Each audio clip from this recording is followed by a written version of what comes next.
dagaaladan oo ahaa kuwa aad u culus oo saaka aroornimadii hore ka qarxay qayb ka mid ah degmada Hodan ayaa dhaliyay khasaare isugu jira dhimasho iyo dhaawac soo gaaray dhinacyadii dagaalamayay iyo dad rayid ah oo rasaastu ay ugu tagtay meelo ka fog goobaha lagu dagaalamayo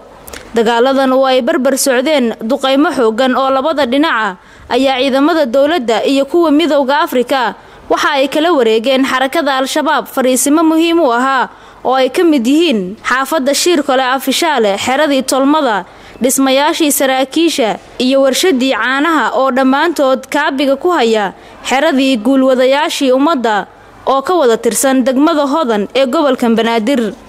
abaanduulaha ciidanka xoogga dalka Soomaaliyeed Cabdikariin Yuusuf Dhagabadan oo maanta koox wariyaal ah geeyay goobihii ay kula wareegeen dagaaladii saaka ay la galeen xarakada al-shabaab ayaa ka warbixiyay guulo uu sheegay in ciidamada dawladda iyo kuwa midowga Afrika ay ka soo hooyeen weeraro si isdaba jooga maalmihii ugu dambeeyay ay ugu qaadayeen fariisimaha Muqdisho ay ku leedahay xarakada al-shabaab saaka markay ahayd 12 aroornimo ayay howlgal ka bilaabeen aaga Shirkole meesha la yiraahdo Ranka iyo aagagaas ayay dagaal ka galeen ilaa iyo aagag badan ayay u sii fidinayaan jahada weerarka dagaalka waxaan qabsanay cadawga goobihiisii ugu xooga badnaa ee difaaca ay uga jireen goobihii ugu xooga badnaa baan qabsanay sidaas daraadeed waxaan u arkaynaa kooxaha jidiya jaadiidka waqtigoodii inuu dhamaaday mar haddii qofka waqtigiisu dhamaadana ma ahan inuu madaxa dhulka la dhaco waxaanu leenahay dhalinyarada Soomaaliyeed ee maskaxda iyo aqliga laga qalday ha ka soo noqdeen hana yimaadeen meesha dadkooda iyo walaalahood iyo waaridkood joogaan ha yimaadeen abaanduulaha oo dhanka kala sheegay in tira maxaabiis ay ku soo qabteen dagaalkii saaka ay la galeen al-shabaab ayaa ugu baaqay dhalinyarada ka barbar dagaalamaysa al-shabaab in mustaqbalkooda iyo ayatiinkooda ay ka fikiraan isla markaasina ay ka tanaasulaan fikrado qaldan oo uu sheegay in laga dhaadhiciyay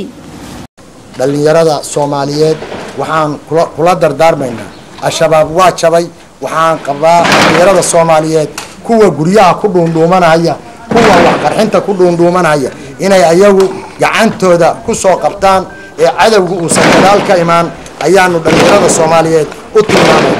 waxaan u arkaynaa mustaqbalka soo socda ama mustaqbalkooda ama ayahooda waxa hor istaagan kuwa qoriga wata ma ahan niman xal raba ma ahan niman nabad raba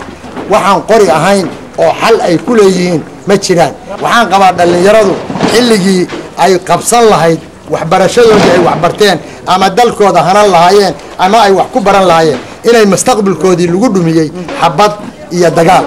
sidaas daraadeed dhalinyaradu ha garato waxa lala dagaalamayaa waa iyaga mustaqbalkooda dagaalada xalay ilaa ay saaka ka socday gudaha magaalada Muqdisho oo ciidamada dawladda ku meel gaarka Soomaaliya ku midowga Afrika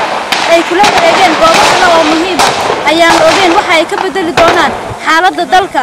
haddii ciidamada dawladda iyo kuwa midowga Afrika ay hore ugu sii socdaan goobaha kale ay ku sugan yihiin xarakada al-shabaab